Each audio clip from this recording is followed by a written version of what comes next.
What's going on, high society? Welcome back, Socialites, to episode, what is this? 20, episode 20, Sordward and Shielbert spectacular podcast. It's your commissioner and head coach, Boston Braviaries, Ryan, joined by, I guess for the first time, two new coaches. So we got, I like the sweater, Zach, head coach, Charm City Charizards. How's it going? Doing good. How are you? Good, good. Thank you. And we're joined by head coach of the Tuscaloosa Talonflames, Nick. How's it going, Nick? I'm doing pretty good, Ryan. There you go. Glad to hear it, friend. So, guys, week 3, 90% in the books, but we'll get to that later when we look at the standings. Almost case closed on week 3. But the standings are starting to settle. We'll take a look at those later. Transactions started this week. We'll take a look at those. Who dropped stuff? Who added free agents? No trades this week, surprising or unsurprisingly. You know, I'm sure people were putting stuff on the trading block, but no one wanted to bite just yet. Zach, you ended up making a transaction, right? You picked up Pikachu. Yeah, picked up Pikachu, and they needed someone with, electric, because the, who the heck was that dropped? The mushroom guy. I don't even know his name. Oh, yeah, Shiinotic. Yeah, Shiinotic. I couldn't figure out anything to do with him at all. There was nothing I could do. His stats weren't as good as I thought. He seems like he's a Pokemon that's more for teams than singles. So I need someone with a little power, even though by the time I got Pikachu and I got upgraded him, I'm like, he's not that good, so I need to get the ball. Yeah, the light ball. Light ball. That'll increase his attack and special attack, make him at least serviceable for you. Yeah, but more or less is for his speed. Yeah, if you're looking for perhaps a quote-unquote better electric type to give you some more flexibility, so you won't have to use the item, the Rotoms, Frost, Fan, and Regular are all C tier as well. So just something to think about. If Pikachu doesn't work out for you in the coming weeks and you're still looking for a better, fast electric type with some good secondary types as well, being Ghost, Ice, and Flying. And all with the Levitate ability, so they're all immune to ground attacks. Really helps. Nick, you did not make any transactions, though. You are standing pat with your team. Do you regret that going into this week, or do you feel like your team was prepared? I went into the game with a plan. Kind of got cut short, but I feel like me staying put with my initial picks is serving me well for now. Yeah, it's still early. Still only week 3, so half the season and then a little extra to go. So you kind of teased it, Nick, so we'll kind of go into that. For those who want to watch the matchup between the Tuscaloosa Talonflames and the Minnesota Nido Kings, the 2-0 Minnesota Nido Kings at the time. Nick, why don't you tell us what happened in that match? What was your strategy going in, and how did it all unfold? So I was planning to lead with Dracovish. I was gonna just, spam Fish's Rend. And it was going good. He sent out his first Pokemon. I think it was what's his name? Zatu? Yeah, Zatu. And then I KO'd him. And then he sent out, it was Ice. Darmanican. Yeah. And he used, I'm pretty sure it was like something Ice Bluff, Snow Bluff, something like that. Ice Punch. Yep, Ice Punch. And it was all right. He ended up getting that in front of me, and right before Fish's Rend was gonna unleash its power, I got frozen by Ice Punch, and it kind of ruined the whole thing. I had to let him die. Well, that's no good. Your main sweeper on your team, Dracovish. For those who didn't watch the battle, I titled it "Unleash the Fish." Yeah. And the fish got caged pretty early. Only was able to pick up 1 KO. So how you lost that game then, right? I mean, I don't see how you come back from that. Like, what the rest of the game look like? You just lose all the rest of your Pokemon? It came down pretty close. It was when I had when I had Indeedee, my last Pokemon I had left, he had 2 left. I ended up, after there was a G-Max fight, right? He had G-Max Blastoise.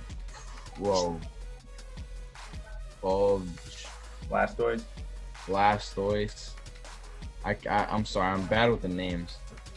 My. It was close. I had to send out G-Max. Wow, I am Corviknight. Yeah. Oh, I had the G-Max Corviknight. And I used Wind Rage. Right? Yep, you got it. And then it was a battle. Honestly, going after ending Dracovish, I really didn't have high hopes. I thought I was gonna lose. I thought Dracovish was gonna be like my straight thing. It was gonna last. The easy button, the Staples easy button. Yeah, it kind of it didn't go too well. I thought I was gonna end my. So you ended up Indeedee died at the end to his last 2 Pokemon.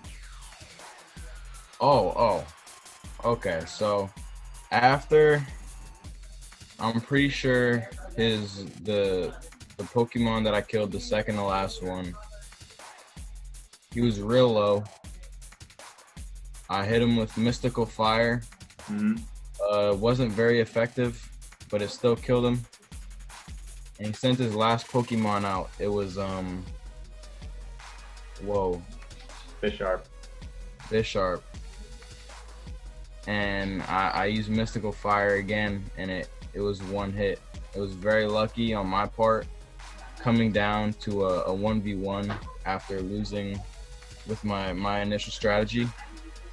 But I pulled through, and in the end it worked out. So there you go. You got the dub, and thanks to your powerful sweep in week 1 and your post battle in week 2 against Denver, you have very good differentials. So you can hold on to those close battles for now. So we'll kind of go into my match just a little bit. It'll be premiering later tonight. Well, I guess this will be up on Monday, so it would have premiered last night, so check that out. But I ended up going against the 0-2 Cincinnati Squirtles, one of the new teams.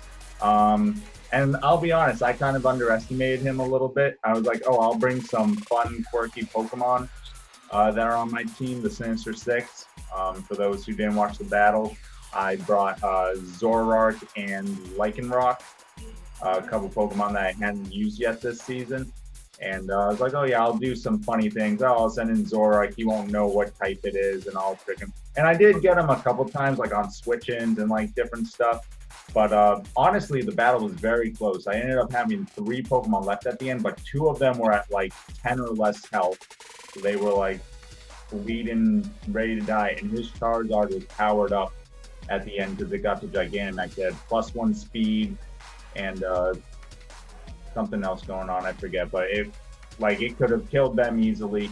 And luckily, I saved my Como for last, so it was able to absorb 1 hit from the Charizard, and then Como was able to hit him back. So that's kind of how that went. But make sure you check out both of the battles we just talked about in the links above. But we would have had 3 battles to have links here.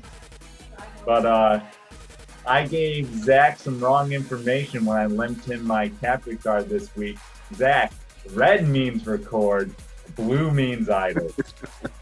Yeah, at least you got me in the battle tower.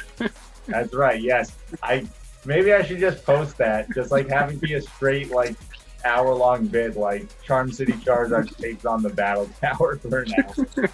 I might do that, guys. If you want to see that, smash that like button. If this episode gets to 10 likes, I will post that video. Charm City Charizards in the Battle Tower. Just sitting there. So Zach, tell us about your match against the Reno Weezings. One, I really did underestimated him. I thought he was gonna run his Coral, but the Ghost form. Mm-hmm. So, because I saw the last battles and I read up on it and saying that he was straight up like hard to kill. So I'm like trying to get my Pokemon all set so I can probably at least take him out and then probably not worry. Like his Creamy and my Copperjaw, that'd be a pretty good battle. I was like, all right, that'd be good, pretty good. And then he started off the battle. He immediately put down Poison Spikes and he ran with that little black Pokemon with the pink spikes on him. Yeah, Pyukumuku. Pyukumuku. He ran with that, and I'm like, oh, like okay. And everything I was trying to hit that little thing with, it was just not getting him. And he would like revive, and then have leftovers. And I was like, like okay, like whatever. So I'm trying to switch through all my Pokemon, which was a mistake because now the Poison Spikes is just poison, and everyone I use. And every time I'll switch out, he'll switch to another Pokemon, and I'm like, dang it, like this is not working. Even when I tried the G-Max, it just didn't work. Like that little thing was a little tank. That's all it was. By the time I figured out with Yushroofru how to KO him, it was, by the time that even happened, it was way too late. Like the end of the battle was already there. I'm like, there's nothing I could do. I think I got rid of his, that salamander. Yeah. Dark Salamander. Mm-hmm. I don't even know its name. Blazzle. I got rid of him with one hit with, I think, Copperjaw. So I was like getting a little comfortable. I was moving some of the Pokemon, but he just kept going back to him and just using Revive. And it was just downhill from there. I pretty much hit a wall. Yeah. That is what Reno wants. His team is all very defensive. Yep. It was very frustrating, too. Yeah. I was like, God dang it. Yeah, Pyukumuku, if played correctly, can be very annoying Pokemon. So, yeah, just something to look for any other coaches going to take on Reno later this season. So, guys, with that, let's take a look at the recent standings here.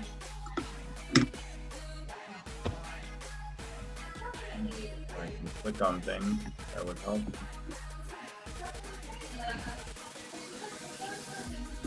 All right, very good.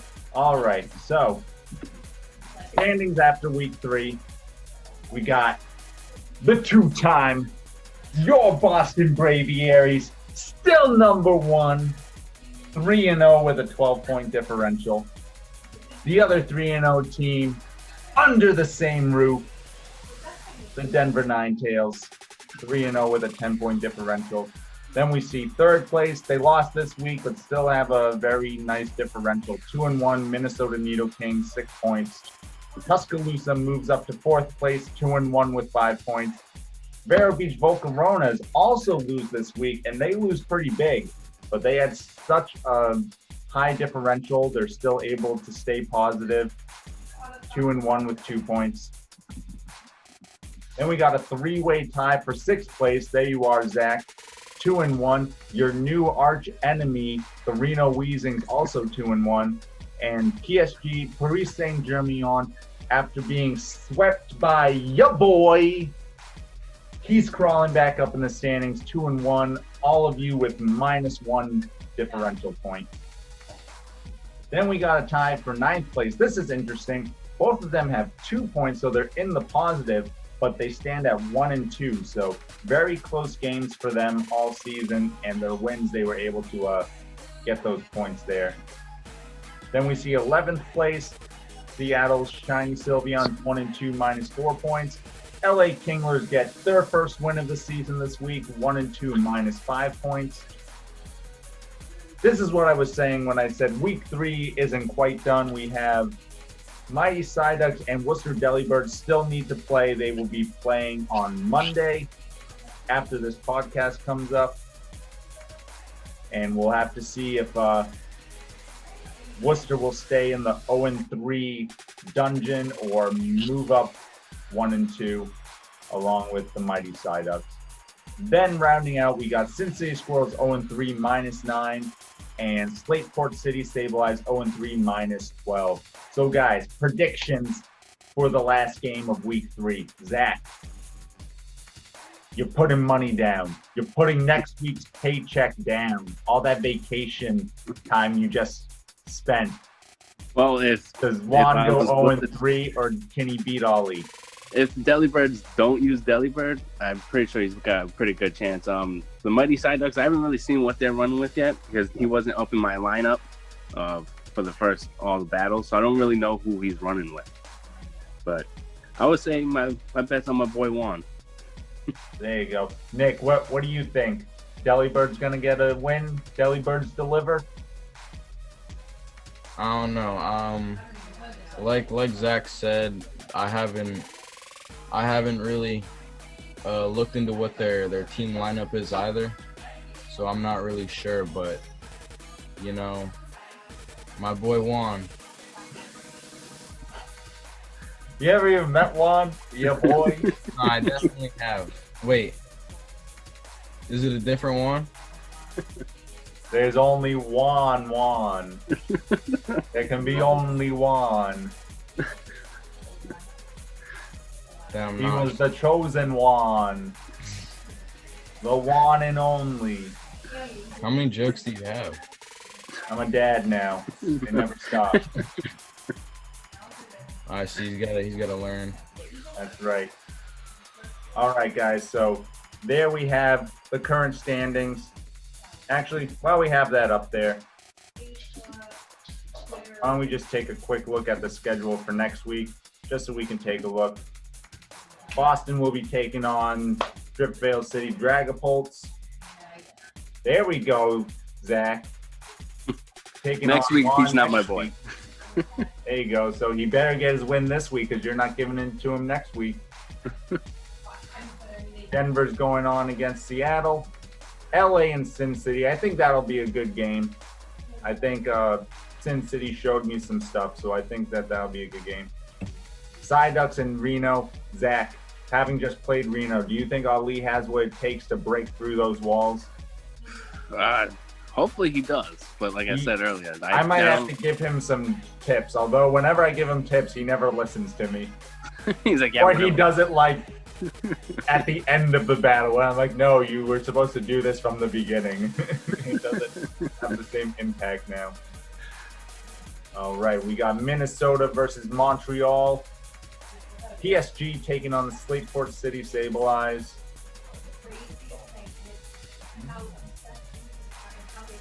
Let's see, who's Tuscaloosa playing? Taking on the Vero Beach Volcarona. Nick, Vero Beach just got their first loss of the season.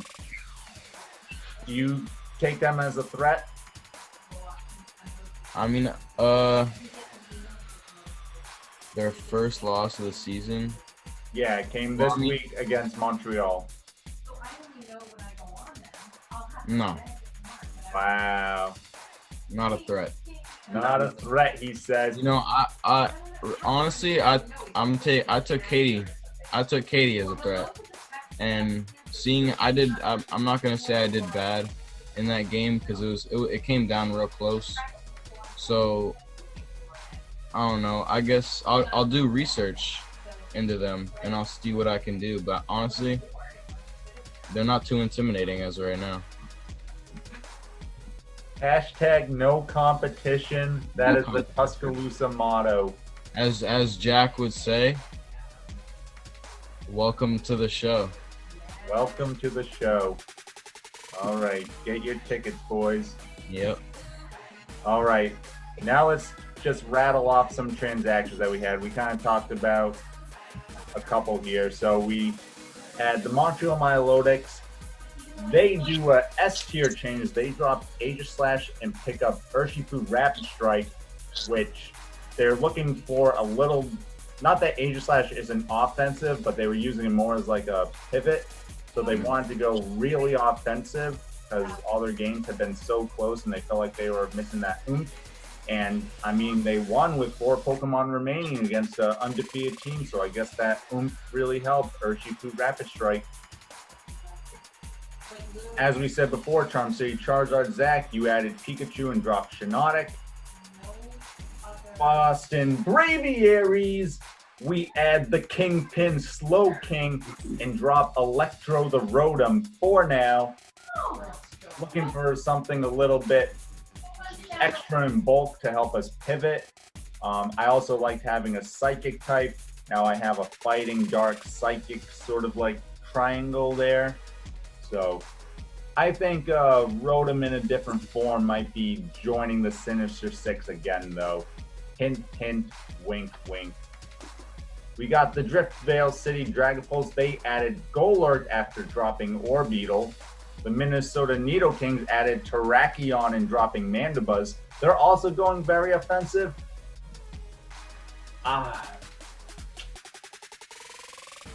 They are very offensive, though.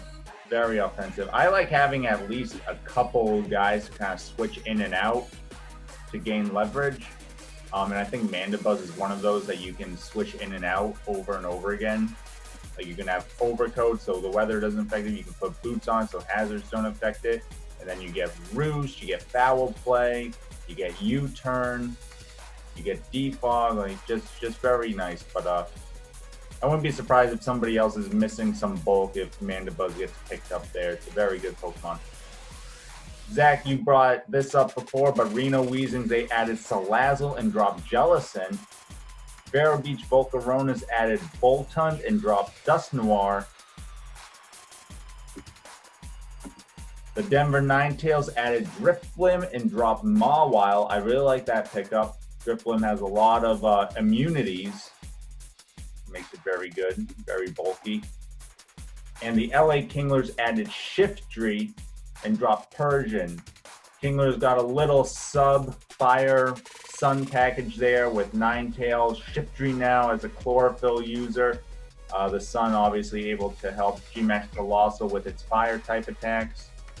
So I like all of those. Very cool. Guys, your thoughts on any of those transactions? I know I just kind of riled them off, didn't have like any pictures or graphs. Maybe we'll try that for next week. But any that you say like, wow, that's a great pickup. Any you say, what the heck? I'm all for it. What about you, Nick? You're all for the smack talk. Anybody drop the Pokeball on this one? I mean, I'm not sure because, as you know, I'm not that good with names, but you know, I'm sure they all had their reasons for who they chose. So I guess we'll see. There you go. All right, guys. So that kind of wraps up everything going on in the society. Let's take a look at other Pokemon news here. So for those who don't know, because you guys didn't know, but we have a quote unquote, I don't know, is celebrity too strong a word? Zach, what do you think? Is celebrity too strong a word here? 100%. All right. We have Logan Paul has joined the ranks of Pokemon fandom. This all started a couple weeks ago. He collabed with another Poketuber.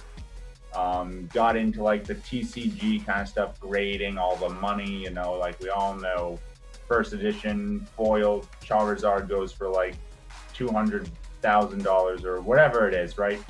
I think one just sold this past week for like $260,000 on auction, right? So we all know that. So he goes out and he buys this $200,000 first edition base set booster box, and good for him. He auctions off all the packs to other Poketubers and other people, all for charity, and he sets up a live stream where people donated more charity. I think the last time I looked, it was around $80,000 were donated during the live stream. So that's awesome. We all appreciate that. But now, like, he opened all these cards on this live stream, like, for 2.5 hours this past week. He opened some good ones. He opened, I think, like a Venusaur, a Blastoise, a few Chanseys.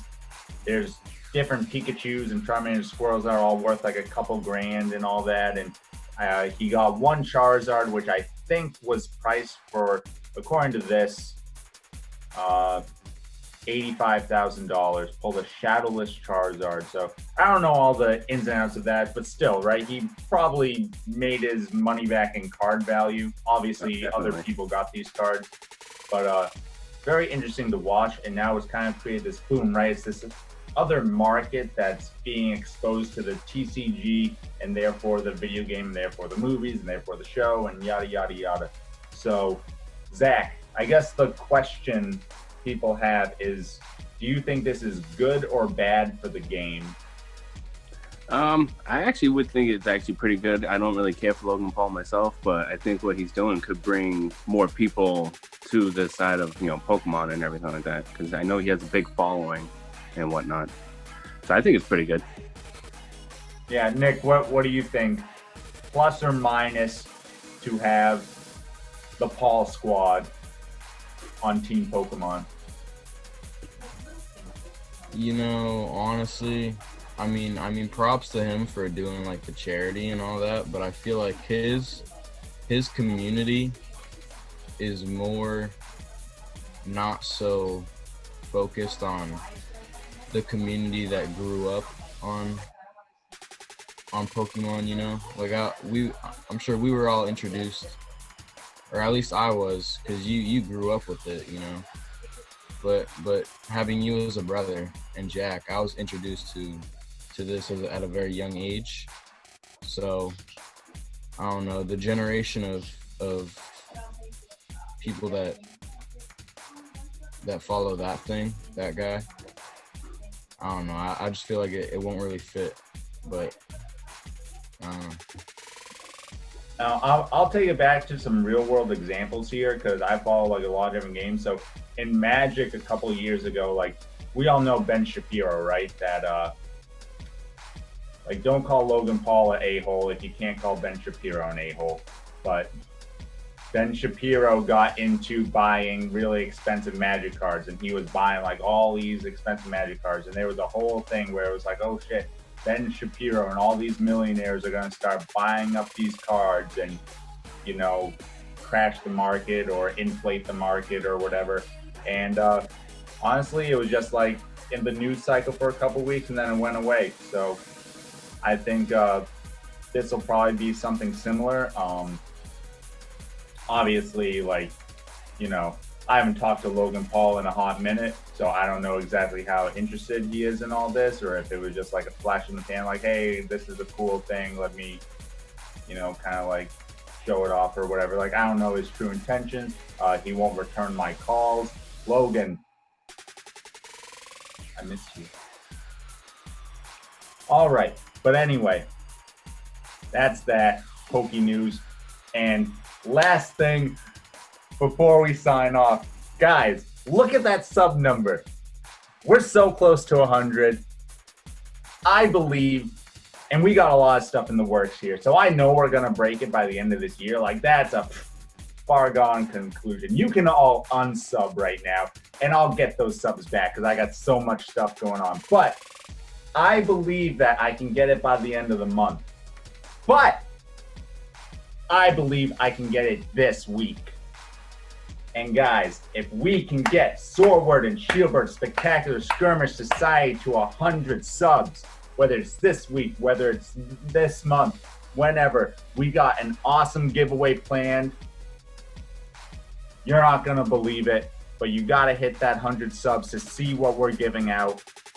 And make sure you follow us along, because we got a huge tournament, not even in the society. I'm talking a Poketuber tournament that's being planned. More on that coming out later this week, so you're all going to want to check that out. Huge Poketuber tournament, Poke tournament. And